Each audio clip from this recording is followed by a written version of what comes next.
You are listening to Claret and Blue, an Aston Villa podcast brought to you by Birmingham Live. Hello, welcome to the Claret and Blue podcast. My name is Dan Roach. I'm joined this evening by John Townley. You might tell I've got a gravelly voice. I've been ill the last few days over Christmas, which is lovely, as you can imagine. I'm not joined by Matt Kendrick tonight. He's apparently got a New Year's Day party, which is not a thing. He's definitely just tried to worm his way out of the first podcast of the new year. But he's not here. John, you are, to talk about a big 3 points for Aston Villa on the road against Tottenham. First of all, are you in better health than I am? You okay? I am, yeah. I've managed to avoid the plague. sickness. It's going round, isn't it? Over the last couple of months. Luckily, so far, touch wood, I haven't had it. Yeah, hopefully you feel better soon, Dan. What a way to start the new year. Yeah, well, watching Villa win at Spurs away and getting 3 points there in a big game is a nice start. A lot of comments already saying, but yes, Spurs were awful. They were, and there were a lot of folks on the TV coverage actually was about, yeah, but Spurs weren't this, Spurs weren't that. So I don't care about any of that. Villa won. Villa played well in spells, I thought. What's your kind of general assessment of the game for me?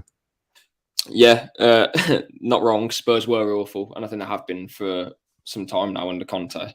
But no, all the credit comes to us, though, doesn't it? Because although Spurs have been bad, they've conceded the first goal in each of their last 10 games now, so 9 before Villa. Yeah. But they were still, I believe they were still in the top 4. You know, they're in and around it, aren't they? They're still up there. They're not where Chelsea were a couple of weeks ago or before the World Cup when they were like 8th. So it's still a top team. They were missing Bentancur and Kulusevski today, and they're two of their players. Kane, Son, they've got world-class players across the pitch. They're a Champions League team. We've gone there and done a job on them, haven't we? In the first half, it was pretty dull. As a neutral, I can imagine that being really boring and you probably turn it over. But for us, I think that was the game plan. You know, stay in it. Again, score the first goal. Spurs usually do concede, but they come on stronger. But as soon as we got one goal ahead and then a second goal, that was the vital goal for me because I think that probably kicked them a little bit. You know, they did come back against Brentford, didn't they, in a similar situation than what they were against us today. But we were prepared for it, weren't we? Emery made changes, a lot of them as well, really maximised the 5 subs. And yeah, it's not that we took the game to them, but we knew that it was there for the taking. I think Emery said after the game that was the plan. Can we go and win? Because yes, it's a top 4 team, top 6 team, but that doesn't mean we can't go there and show what we're about. We've beaten Man United, we've beaten Brighton, who were 7th or were 7th, and we should have probably got some out of Liverpool as well because we competed very well to them. And now we've got 9 points out of 12 in a really tough run of games. That was 4 really hard opening games for Emery. Now we're going to Wolves in a couple of days' time. Can we make it? What would that be? 12 out of 15 points. That'll be some start for the new manager. I love that just before we started, we said let's put some bullet points down of like talking points we want to go through. Then you pretty much ticked off every talking point in the first answer. Let's go back just before we mentioned that Spurs is conceding first every game kind of thing. One of the commentators brought up that I think Harry Kane scored in each of his last 7 games, obviously up until today. He didn't have a touch for about 20 minutes, which I thought was interesting that he wasn't involved in the game at all, and we kind of restricted his ability to get on the ball and make things happen and drop deep. And only Man United before today were the last team to stop Spurs from scoring. They do score a lot of goals. I think there was at one point they flashed up all the results and there was a lot of like 2-3s, 4-2s, like a lot of high scoring games. So for us to keep a clean sheet with Robin Olsen as well, and he deserves some kind of credit after the last podcast where we're all kind of bashing him a little bit. And still, people will still have a little bit of opinion of Robin Olsen that he's not good enough. But credit where credit is due today. He has kept the clean sheet as much as Spurs didn't offer much either. Just on the Martinez Olsen situation, obviously me and Matt did the podcast after Liverpool and we kind of understood he's been given the time off. He's won this trophy that he'll probably only win once in his career. It's a big deal. Let him celebrate. It was over Christmas. A lot of travelling. Give him the time off. Understandable. But let's have him back for Spurs. I was a little bit disappointed to see him on the bench, and obviously this is all before the result. Don't care now because we've won, so it doesn't matter. But to see Olsen playing again, I thought was a slight concern. I thought, well, if Kane and Son are firing, they could have a field day here. Why is Emery Martinez still not back in and ready and fit?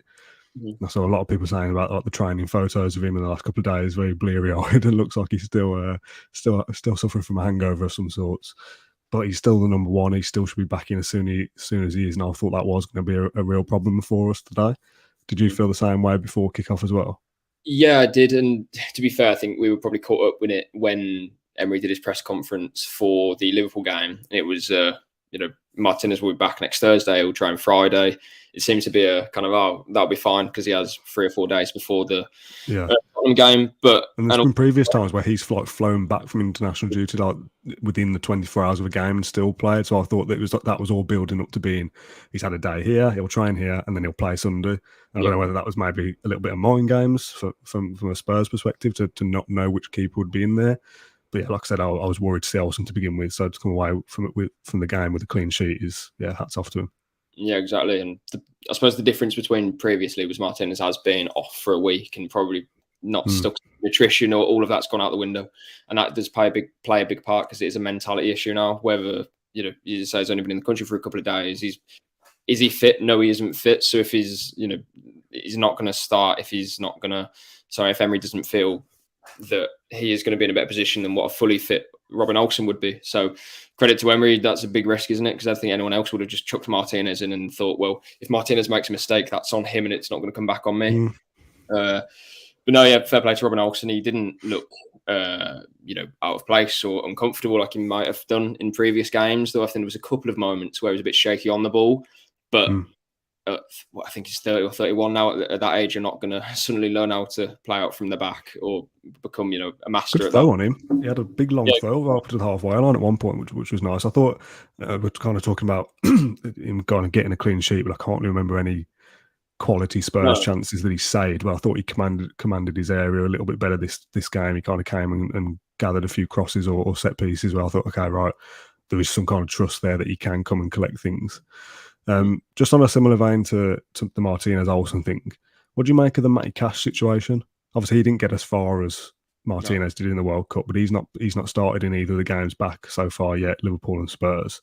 Ashley Young's been given the nod at right back in both games over him, which, to be fair, Ashley Young's a talking point. He deserves some praise as well, and rightly so. He's probably earned the shirt. But Cash is the number one right back. Ashley Young's been playing at left back when Dean was injured. Cash has come on as a sub and played further forward than Ashley Young. How do you assess that kind of situation and where Cash fits in now going forward? Does he now come back as the first choice right back at some point?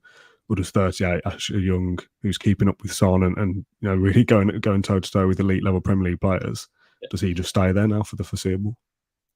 I'd assess it as Unai Emery has walked into a squad of 24 players. Is that something that we have? And no one is guaranteed a start, and that's how it should be. We'd probably be saying the same thing if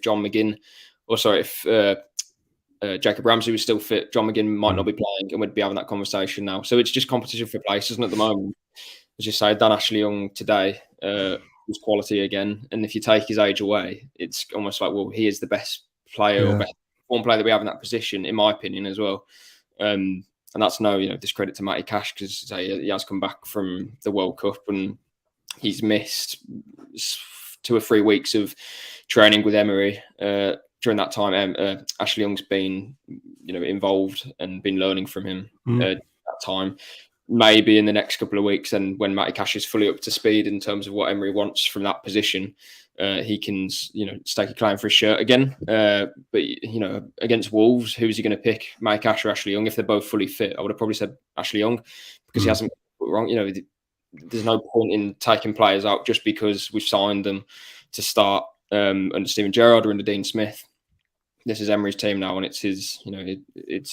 It's his squad of players. He will choose what he wants, and he will apply those instructions to how he sees fit. And in a game like today, Ashley Young, I probably thought he was a better defender than Matty Cash. 1-on-1, he's more experienced, more astute in my opinion. And against a player like Heung-min Son, against other players like those, I don't think he's put a foot wrong again today. And bringing Matty Cash off the bench, worked as well because you can double up and lock down that flank as such.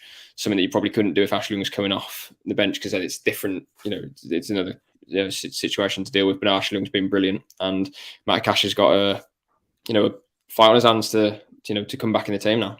A lot of talk isn't about like starters and finishers, and it's not necessarily about a player that starts the game, but if somebody can come on and affect it off the bench, that's a vital role in football, especially with the 5 subs.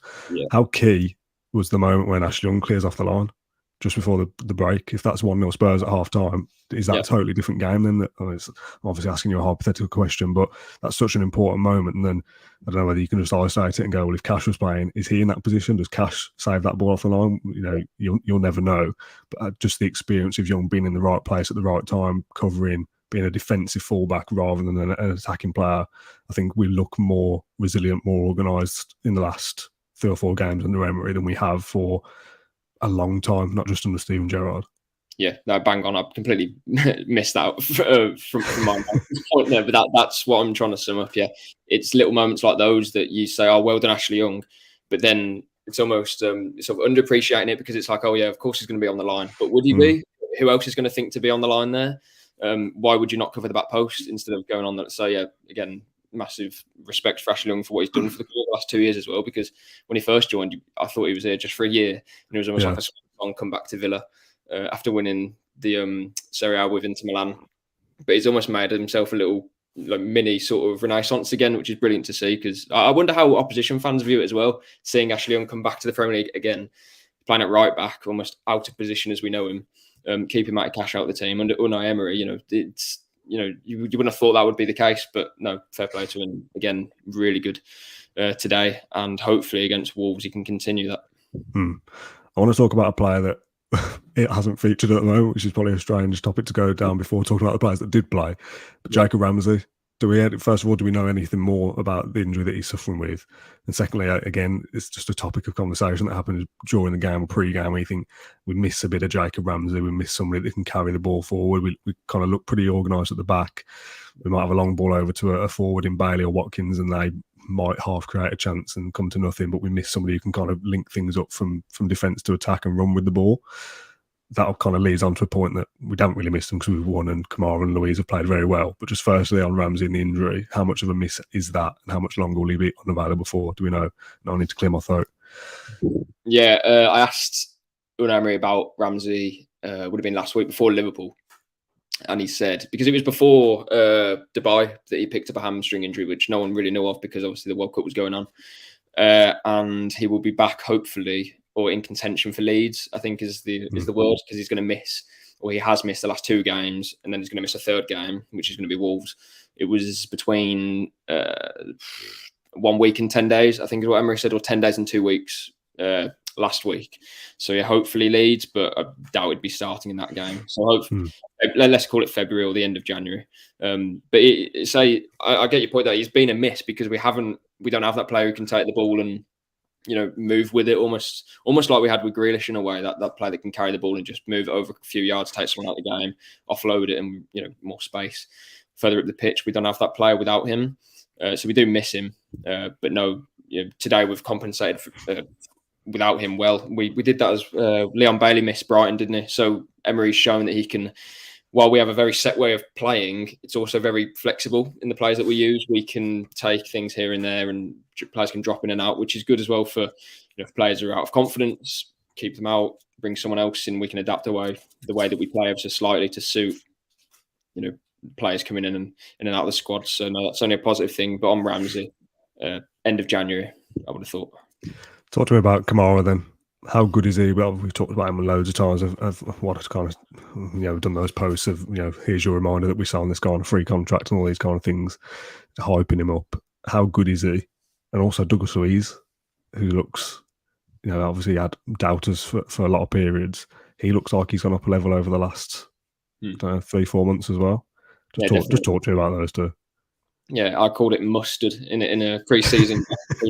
So we haven't seen that for quite a long time. Just the two of them as well, and that little pivot. It's a perfect blend almost, because both of them don't mind getting, being dirty with tackles. Obviously, Luiz played that number 6 position for 3 years under 2 seasons. Yeah. Although that's not his, the position he wants to be playing in. He's now almost learnt the ropes of it under Gerrard and Smith in different games. So he knows the responsibilities of it, but then also with Kamara adding protection, he can go forward, Kamara can go forward. And the best thing about it is that both of them can keep the ball and control the ball, move the ball so well. They rarely give it away. I think Kamara had 85 pass accuracy or something today, and 100% of his dribbles completed as well. Yeah, I've seen AVFC stat. I did like a big tweet of all his numbers, and they all look good. And it's like, what a player. Completing 100% of your dribbles away at Tottenham. 100% of them, I don't know how many there were, but in a 90 minutes, it's hard to fathom, really, when you think about it, because you're always in tight spaces, not a lot of room to work in. We're always in our final, not in our final third, in our defensive third for most of the game, or at least Kamara was. Not a lot of space, and to have the kind of capacity and the sort of, the cool head just to dribble out those positions and situations. What is he, 21, 22? It's mad. Like, it's on a floor. Yeah. I don't want to say it. I'm going to say it. When the obvious is going to happen, we can't kid ourselves. The guy is a top quality player. He's a Champions League player. I don't want to say it, but when the obvious happens, let's just say we've made a lot of money. Hopefully we won't have to come to that. But that's what Villa need to be. We need to be a team that can take those top players. Can they excel for us, make us better? And then, it's about replenishing it as well from there on. But he's an excellent player. And while we do have him, we need to make use of him, build a team around him, let Emery use him as the base of that midfield. Luis obviously complements him really well, and we've tied him down to a new long-term contract. So both of them together, that's a lot of money, and it's a very expensive midfield, probably the best midfield we've had since we were last in European football, I suppose. But no, really to look at, because they're so modern as well in the way that they do it. As I say, it's not just... And young as well. Even Douglas Luiz is, 23, 24 maybe? Like, you're not talking about Kamara's coming in and played well alongside an experienced pro. Yeah. There's a 32-year-old James Milner in there kind of teaching in the ropes. This is the young midfield and a young squad with the responsibility of, you're the two in midfield, the three in midfield to control games, and to do it with such ease and make it look easy is, like I say, frightening. Boo to you, by the way, for even suggesting that we might lose him one day. But yes, it is a realistic situation. If he was to go, how much is he worth? Because the free contract thing is a bit of a thing, isn't it? To say, we sign him on a free. His wages and the bonuses and the agent fees and stuff would have been astronomical. There's a reason why he's not at Man United or Liverpool or whatever, because it's a package as a whole that will be very expensive. But I don't care about that. He's ours, and that's a great thing. So if he was to be sold at some point, 70 million, 80 million, what's this guy's ceiling? If you look at somebody in the comments said Basuma being worth 25, 35 million, he's twice the player of Basuma. Yeah, well, Basuma's contract was running out. If you remember, in the start of the year, we wanted Basuma, didn't we? And I think we were quoted like 45, so we said no because we knew Kamara was coming up as a free. That fair play to Villa on that one. I mean, between him and Douglas Luiz, that's over 100 million. If you want to look like that, we've got £100 million midfield and plus. It's whatever Villa want. I mean, obviously, we're not going to be selling him anytime soon. But in a way that he's going, he has to be worth upwards of 60 plus, because at the moment he looks like that player. If he gets better over the course of a couple of Premier League seasons, he's going to be a French international, one of the players in Deschamps' squad if he's still the manager there, and it's going to be a top 4 team that's chasing him, a team that's going for the Premier League title probably, or someone else in Europe that's going for their league title. It's massive money, whatever it is. So fair play to Villa to be in the competition for him, and say nailing Luiz down to a long-term contract as well, because I didn't think that was going to be an easy task. But no, the midfield itself, easily 100 million plus, which is great news. Yeah, Luiz 24, Kamara 23. Just a couple of stats quickly from Stato. These were posted on Twitter. Douglas Luiz's numbers first. I'll just pick a few because there's a load of selection of stats. 92% passing accuracy, 100% shooting accuracy, 68 touches, 2 out of 3 accurate long balls, 1 clearance, 2 interceptions, 9 ball recoveries. And Kamara, 1 chance created, 68 touches, 100% successful dribbles, like you mentioned, 2 tackles won, the most, 1 block, 3 interceptions, 8 ground duels won. I could go on and on. The stats are great for both. Just talk me through both the goals, and we'll talk about Ollie Watkins specifically in a second. But I thought, as much as the first goal wasn't as nice a move as the second, I still thought that was a good goal in the way it was created. And that Douglas Luiz takes a bit of a pop shot, and Lloris handles it terribly. Frankly, he should just be gathering that and Tottenham break, and that's the end of it. But Ollie Watkins is alert to the danger first ahead of the Spurs defence. So I thought, as much as we haven't been free flowing and created 10 clear cut chances or anything, Villa today, all of the back 3 for Spurs got booked. Like we had their number basically. And as much as it didn't create loads of chances, we were. I don't even want to say that we were the better team going forward, but I felt like we had enough to hurt them in some aspects. Yeah.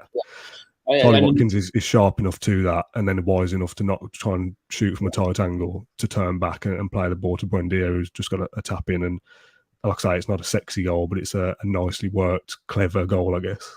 Yeah, we made it look easy. Just to have a go. Yeah, well, from the moment that Emery spills it, before then Watkins is off the mark, and he's had a bit of stick for not being, a poacher or being in the right positions. There was that one against Liverpool. Someone's headed it across the box, and he's not in the 6-yard area, and he probably should have been. But this time he was. He was there to follow it up first there. Good first touch, and as you say, his awareness just to pull it back for Buendia. That's probably harder than what it looks in the moment. Any other striker would want to take that and turn around and shoot, and then the moment's gone. So, fair play to Watkins. And no one would probably be speaking about it if Lloris spilt it and the defence cleared it. But instead, it was, Watkins to say. You make your own opportunities, don't you? If Watkins isn't quick off the mark, or there's no one there for him to play it back to in Buendia, Watkins, the irony here would be if Watkins is clever enough to turn around and play it back, but the midfield runner isn't there, you'd be going, why didn't he shoot? Why didn't he shoot and just try and win a corner at least? Just try and hit the target. So you've got to have Buendia being there as well, and just having that, these players flooding forward to being there in support just in case something happens. And that's something we've not seen in Villa in years gone by. We don't hope that something will happen and try and force something. We just have to rely on a bit of magic. Yeah, and so that's almost part of the structure. I know the goal wasn't that great, so we can't go on it too much, but it's almost, applauding the structure of the team as well, because we have those two sitters in Kamara and Louise, which means that in those attacking situations, we have 4 players going for it. You've got Watkins and a strike partner, which is Leon Bailey usually, and then John McGinn's coming out the one side, Buendia from the other. So you've always got players in, if you think about it, if you're in one of the positions going forward, if you look right or left or forward, you're going to have a teammate. Rather than a different formation, a 4-3-3 maybe, if you're on the wing and you look forward and there's no striker, it gets complicated then. So to have players, just bodies around the box, it makes problems, as we've seen for that first goal. Just before we go into the second goal, just on Watkins, I can't hear from Tom. He says, I think Watkins deserves some credit. Led the line very well despite his suspect finishing. And that is the talking point with Watkins. The finishing is always a problem. He had the chance, doesn't he, where he holds his run and stays on side and runs the length of the half. But the whole way there, you're thinking, I don't back him to score. And that's a shame. That's not a striker that's going to take us to the next level, where I'm doubting his ability to finish one-on-one. He has got to get better than that, or Villa, rather harshly, potentially, if you want to look at it that way, need to replace him with somebody who can finish more chances than Watkins does. But for now, he's in the side, he's playing, I think he's a vital part in kind of the cog in the whole system of whatever our attacking thing is, that he's either stretching the play or he's going to do a pullback like he did for Buendia today. But what do you make of him overall? Because I probably think we need to replace him at some point. I don't think that's going to be in the next couple of weeks in January, but I don't see Ollie Watkins being a Villa striker or the main Villa striker for the next 2 or 3 seasons. I think he'll get replaced at some point. But for what he lacks in his finishing, he does make up for in his work rate and his hold-up play. And obviously that doesn't work every single time, but more often than not, if we've created a chance, I feel like Ollie Watkins has probably been involved in some aspect. Yeah, strikers will always be judged on goals, but I do think over the last couple of years and moving forward, I don't think that will be so much the case. If you look at last season in the Premier League, the amount of top scorers that there were, if there were strikers on that list, they weren't knocking up 15 plus goals. And we know Watkins can get there. He did it in his first season at Villa under Dean Smith. Although we did have Jack Grealish with him, we now have, as you say, under Emery, we've got so many different options in the final third. Under Gerrard, he didn't have many contributions, but under Emery, if I'm not wrong, he must have had a handful of goals and a handful of assists now in 4 games. Yeah, true. I think he's almost got until the summer to prove himself that he can be that player, and it doesn't have to be a player that scores every game, because I don't actually think that's what we need. I'd rather have Ollie Watkins there than a striker who's going to not goal hang, because we're not playing year 6 football in the playground, but someone who's desperate to score every time I shoot. And I know that fans want that; they want someone who's desperate to score. But for what Watkins does off the ball, as you mentioned, it is so integral to the team, and he does so much for the team off the ball and in possession, spreading fullbacks. Again, like today in the first goal, he's first off the mark to get that ball, scrappy little, touch, and then play back to Buendia. I do think he works better in this system because he's allowed. There isn't so much pressure for him to score goals, and that sounds silly after the Liverpool game because he had a few. But if Bailey scores both of his goals, if John McGinn scores his header, we win that game 4-3. And no one's really talking about Watkins' misses. We'll rather talk about his header that he scored against Liverpool. I take the point is not, going to score 20 goals plus every season, but I honestly don't think we need that in this system. If we're playing a one-man striker like we did under Gerrard, then I agree. I don't know if Ollie Watkins is the man for that. But in this particular way that we're playing, I'd like to see how it works out, because obviously we're looking at wingers, forwards that can complement Watkins. Is a Gerard Deulofeu going to come in, maybe play alongside him? Is someone else going to come and play alongside him in the summer? I don't know how it will work, but Emery's clearly a big fan, and I do back him, Ollie Watkins, to continue as he's going on, because to me this is fine. I know he's shanked a shot today, but he's also made a goal, and we've won 2-0 away at Tottenham against the top 4 team. So while we want everything to be perfect, I don't think we can be saying, but his finishing isn't great. He might have done better this one, and why didn't get that shot on target? Because he does make up for it during the 90 minutes. It just doesn't look good when your striker that you're is going to propel you into the top 7 doesn't hit the target with a shot that he's made for himself. As we're going at the moment over the last 4 games, that's what I'm basing him off. I know he had a tough time of it, but in what we've seen under Emery, I think that if we can continue that, then that's a good striker for me. And I always say, if Ollie Watkins was clinical in front of goal, you're probably looking at like a 60, 70 million pound striker. And can Villa go out in the market and afford that? Probably not. And if there was a striker there, he wouldn't be coming to us. He'd be coming to that's the problem. Champions League team. So what striker do Villa buy that's better than Ollie Watkins, that's going to do what he does, play to Emery's strengths and bang in loads of goals? I don't think that striker's available. And if it was, it's probably someone like an Ivan Toney, and he's not coming to Villa. He's better than us. So that's my take on it. It's a very kind of fair weather comment or fair weather analysis, but Ollie Watkins, when we win, it's not really a problem, because he's either scored a goal or created a goal, or we've won, and it doesn't matter that he's not the main goal threat or the goal scorer. We'll talk about the second goal in a sec, but that was made entirely by the midfielders, in Kamara winning the ball back and then McGinn playing the assist to Douglas Luiz. You're right about a goal scorer, though, in signing somebody else comment here, who's your ideal striker, and people like Tammy Abraham. But if he's coming for 60 odd million, and Tammy Abraham is the focal point, everything goes through him, and he scores 10 goals, let's say, and Ollie Watkins scores 4, but he gets 6 assists, and we work better as a unit because Ollie Watkins is playing off the left or whatever, and it's a nice system playing together. It almost doesn't matter because you've got 10 goals out of either striker. Do you know what I mean? Like, it's not just about his goals specifically. It's about how it works as a unit, as a team. There's a comment earlier on about just turning him into Joe Linton from Liverpool. I don't know whether you could stick Ollie Watkins in midfield as a number 8 or something and hope that works. But playing him off the left, or playing him behind a striker and being a bit more creative and stretching defences, rather than being the last line of defence who's expected to be on the shoulder and score every chance he gets, that probably isn't Ollie Watkins' game going forward, and goes back to my original point that if he is going to be expected to be Villa's main man, I don't think he'll last much longer, because he will be expected to chip in with more like 15 goals a season. If he's part of a front 3 or part of a midfield 3 or something, if that is a tactical tweak that ends up happening, which I don't see at all, because I don't want to doubt the lad, but I don't know whether he's got the intelligence to play as a midfield role instead, possibly play off the left or off the right, because he's done that before. But whether that happens and he's part of a unit of 3, he's probably got a longer term future. If he's the main man, I think he'll get replaced at some point. Yeah, but I think you've made the best point there, Dan.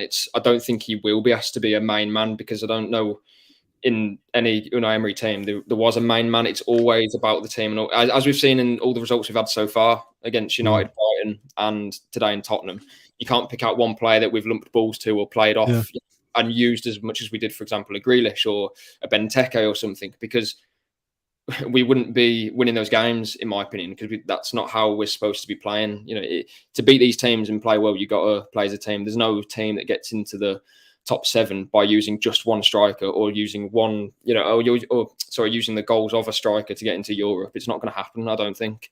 Someone like a Fulham, for example, Mitrovic is scoring all the goals, but everything is played to Mitrovic. That's the whole purpose. They've conceded the most amount of chances in the Premier League, Fulham, which is crazy. You would think they'd be down at the bottom, but because of they're playing to Mitrovic and it works so well, then that's why they're there. But for us, I don't see us getting that player, or Emery wanting to be like that.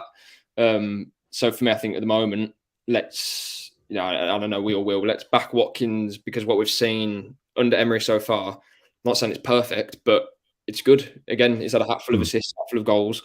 We can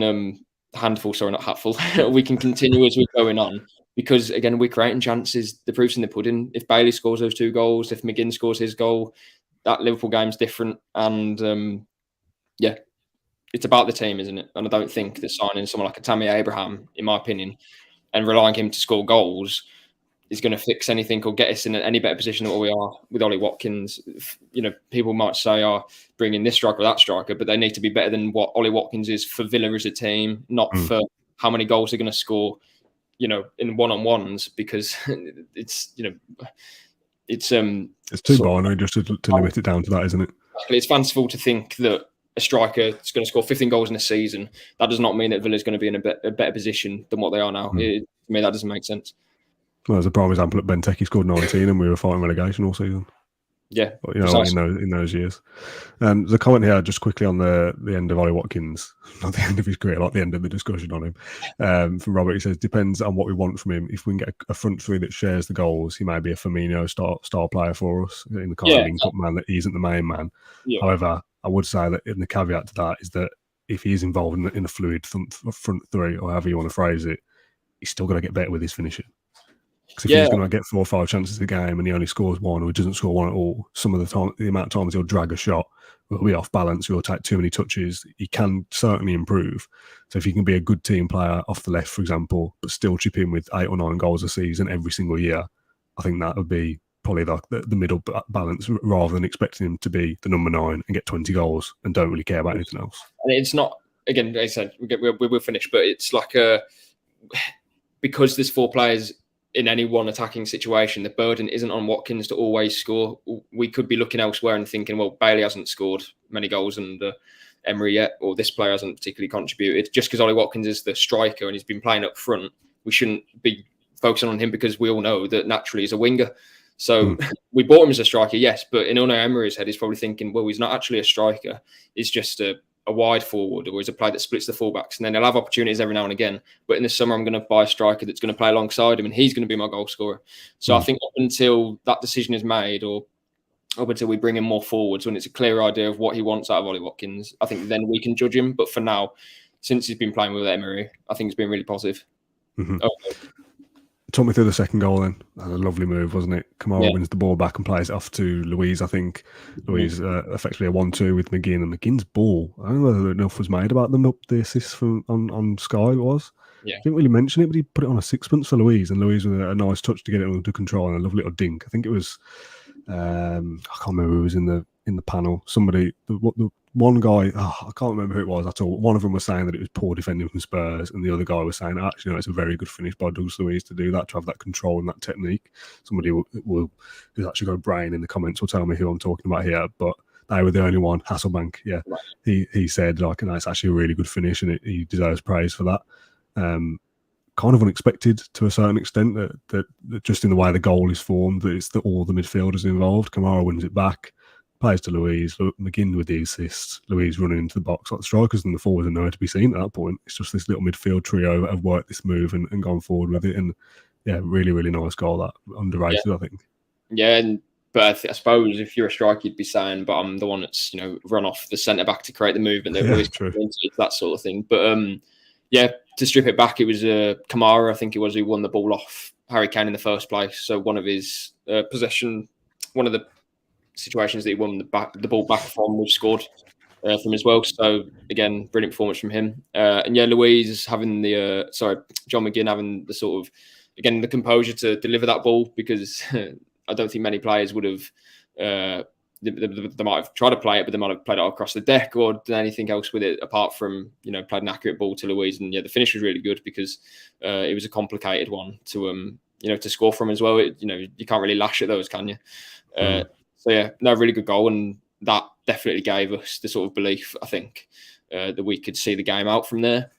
Because I think after that, that's when Spurs really would be pushing for a goal. And I know we didn't see it, but I think that's because we went 2-0 up. Spurs always come good in the last 20 minutes of games, because, as I say, they haven't lost too many, but they always concede first. So I was, not surprised to see them not come at us. But again, I think that's because we were 2-0 up, and, fair play to the midfield is making that goal. And that, again, that's good for players like Watkins and our attackers to know that we can score goals behind the forwards as well. Like, they can chip in, they can make those runs and finish 2 and win us a game. Say 2-0 away at Spurs. It's not all about the strikers getting the goals, but they can play their part as well. There's a comment here saying you're right. More needs to be said about that assist. If that was De Bruyne, ... Yeah, exactly. If that's De Bruyne and Haaland who scored that goal today, it's goal of the year already, and no one stops talking about it. I think it's very underrated certainly from a neutral point of view. People won't watch that because they probably have turned off, won't they, at half time, to be fair, because it's so boring. But yeah, McGinn and Louise linking up in that manner, yeah, really lovely. Just to round off then, obviously it's the start of a new year, 1st of January 2023. I think we did a whole podcast on this last year, but I might be mistaken. Like Villa's New Year's resolutions, like what do they need to do this year kind of thing. It was either a talking point in an episode or we did a whole show about it, I can't remember. To put you on the spot, we didn't prepare anything for this. If Villa had to have a New Year's resolution this year, and I'll ask the same to the comments as well, and we'll get a bit of a discussion going, what's their one thing they need to sort this month or this year? This year, become consistent. It has to be that. I think I said that last year. Yeah, but it has to be right, because under Dean Smith, we had that year of, we do well and then we have a few games and we dip and then we have a manager being sacked.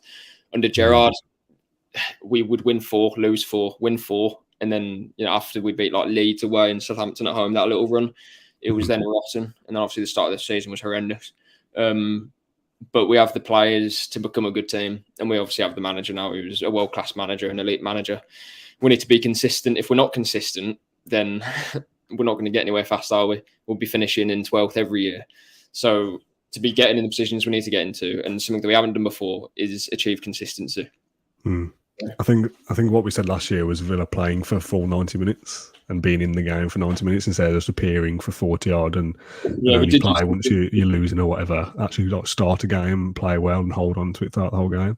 Yeah. And I'll say probably the same thing again. The same kind of thing as you: consistency. Try and be more of a level team instead of being massively high or massively low. Just be consistently better. So from Steve, he says to finish 9th or above this season. Dream Villa says aim for a top 7 finish. I mean, if that's the end of this season, I think that's probably a tough ask if we're counting 2023 as a whole and the back end of the first half of next season to be pushing for top 7. I agree with that. Yeah. Constant improvement, says Tom, and a cup run, please. We'll talk about the cup in a sec. Joshua, top 10 and a cup run. Consistency and a top 10 finish, say Rachel. Agreed. Yeah, I think top 10 this season is certainly achievable. So one minor gripe with today, that a win doesn't move you up any positions, that we're still 12th, I think, after a win. That's annoying, isn't it? It's always nice to actually physically move up the table when you've got points. Quick looking ahead to the next 4 or 5 games, if we include the cup game. We talked about the 4 that we've just had under Emery: Man United, Brighton, 2 wins, Liverpool on Boxing Day, which was a defeat, which maybe goes slightly differently on another day. And obviously today, 3 wins from 4. The next 4 certainly sound easier: Wolves, Leeds, Southampton, Leicester. 4 of those 5 games are at home, if you count the cup game, which is Stevenage. So it's Wolves, Stevenage at home, Leeds away, I think, and then Southampton, Leicester at home, if I remember right. So if you're looking at those next 4, we're talking about 9 from 12 for Emery so far. Is it 9 from 12 again? Do you think? I mean, because it's an easier run of games now. I know it doesn't work like that, but that's that. We're saying about consistency, but I need to see it to believe it, because I'm going into the Wolves game and I'm thinking that's going to be really tough. And I've said it for a couple of weeks. It's not a game that Villa win 2-0 and it's done by half time. Even though we're at home. Which one's away then? Leicester's away, isn't it? Leicester away. Sorry. Yeah. Because he got called off the home game early in the season. I think, to be honest, you're going into all of those games looking to win, aren't you? Which is good. Southampton's away. We're a right pair, aren't we? All right, it's Wolves at home, Stevenage at home, Leeds at home, Southampton away, Leicester at home. We won't talk about Manchester City and Arsenal in a row. Just talk about the next 4 first. Okay. Yeah, well, we are going into every one of those games looking to get 3 points. It makes it even easier now that we know that Leicester's at home. So I mean, it sounds like we're asking too much to get max points out of it. But I'm telling you now, if we don't win one of those games, there'll be comments after the game saying, "Oh, we need a new striker," or "We need a new right back. This is wrong. This is bad." We're not going to win all of those games, I don't think, because it is the Premier League, and some of those teams are going to be scrapping for their futures as Premier League players soon. I think Southampton players in particular. Also, the kind of my law of averages argument is that Villa won't win 5 Premier League games in a row. That's my point. Yeah, it's not going to happen. Doesn't happen, does it? But so as easy as the next 4 games, or 6 games, or whatever it is, you don't win that many games in a row unless you're Man City, and even they don't do it. They drop points this week as well. I think if you get 7 or 8 points from 12, I think that's a pretty good good haul. If you consider that it would then be something like 16 from 24 or something. I think that's probably a good. I think out of the 5, I'd be disappointed if we don't win at least 4 of them, though. And I know that sets a bit of a high bar, but I do believe that we should be beating Wolves at home. We should be beating Leeds at home. We should be beating Southampton. That's 3, sorry. And then obviously Stevenage. Should be beating Stevenage. So, without putting pressure on results or anything, I think that's probably where we're at now. We should be going into those games and feeling confident, take them in isolation, take a game every time. We're going into every one of those games being the favourite, so we're not, I think. So yeah. I mean, I think this is the first time that we're playing teams below us. I think everyone we've played so far under Emery has been above us in the league, and we've obviously done pretty well in that sense. It's a comment from Gary saying we do this every time. Don't tempt fate, lads. Yeah, it'll be something like 4 points out of the next 4, won't it? But I think you're right in saying that if you win the 4 home games, which are, but then that means winning 4 games in a row with Spurs, Wolves, Stevenage, Leeds, and that just doesn't seem realistic for us to do that. Well, it's like Newcastle. They won 5 games in a row, and then they had Leeds at home, and you're thinking, well, they're going to win that, and then they don't. So You are right. We're going to hit a roadblock at some point. But the point being, I think just going into those games thinking, we should be winning that, is probably a bonus in itself. That's a plus. I think, if we're not on the sort of crest of the wave that we are at the moment, we're going into Wolves and thinking, that'll be tough. Southampton away, or we don't do away from home. Leicester, they're not so bad. But instead, we are going into it with a different mindset, which is a positive. So we. You go into games looking forward to it. We're going to watch an Emery team today and hopefully win. So true.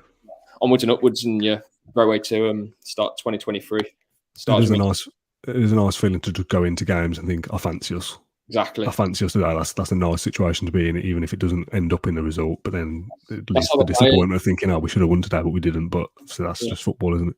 That's how the players will be thinking as well, and that can only be a good thing for confidence. And I mentioned earlier, I know we haven't spoken about it, and we probably won't because time's coming up, but the January window as well, if you're a player that, if Villa have tapped you up and you're thinking, I don't want to go to Villa, I honestly think we're probably the most attractive club to join that isn't in the top 6 / Newcastle.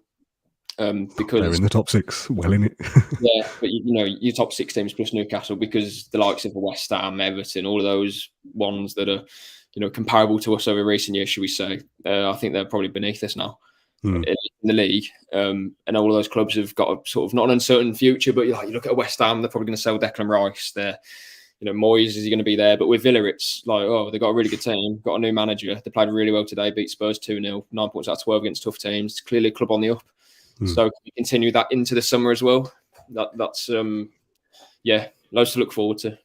There was a comment just saying if you had to lose one of the 5 games, but it meant you won the other 4. Would you take that hypothetical scenario? And if so, which one would you be okay to lose to guarantee winning the other 4? Would you lose the FA Cup game to win the 4 league games? No, I wouldn't. No. I want to go far in the cup. I'd take a loss to any of them if it meant winning 4, because if that's the scenario that we're saying, because you're maxing out on a lot of points there, aren't you? Because if you draw 1, then you're dropping 2 points. So yeah, if you're going to offer it me, I'd win 4 out of 5. But again, you're going into all of those games looking like you're going to win. So if we do get max points, that'll be some start for Emery. That losing just once in the games. Well, will that be 5, 6, 7, 8 wins out of 9? Would that be? And they only one loss being the first game back after a 6-week break against Liverpool. Yeah, not a bad record, is it? Yeah. But I'll tell you what, if we, I don't know, I was about to say we'll do something if that happens, as a mini forfeit. If we're doing a podcast in 4 or 5 weeks' time and we've got maximum points, we'll do it wearing blue shirts or something. Because I just don't think that will happen.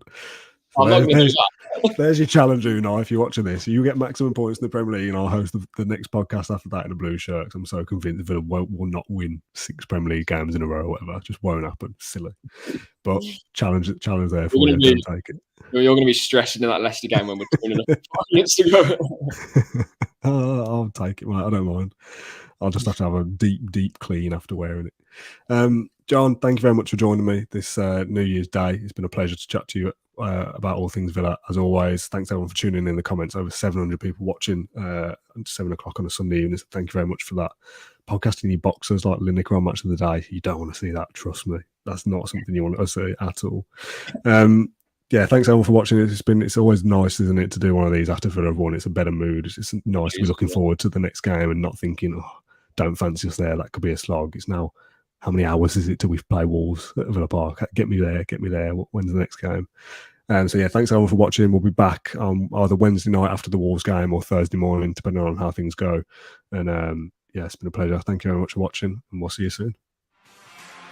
Thank you for listening to Claret and Blue, an Aston Villa podcast. If you enjoyed today's episode, then please do let us know. We love hearing your thoughts and comments. We'll be back soon with another episode, but until then, up the Villa.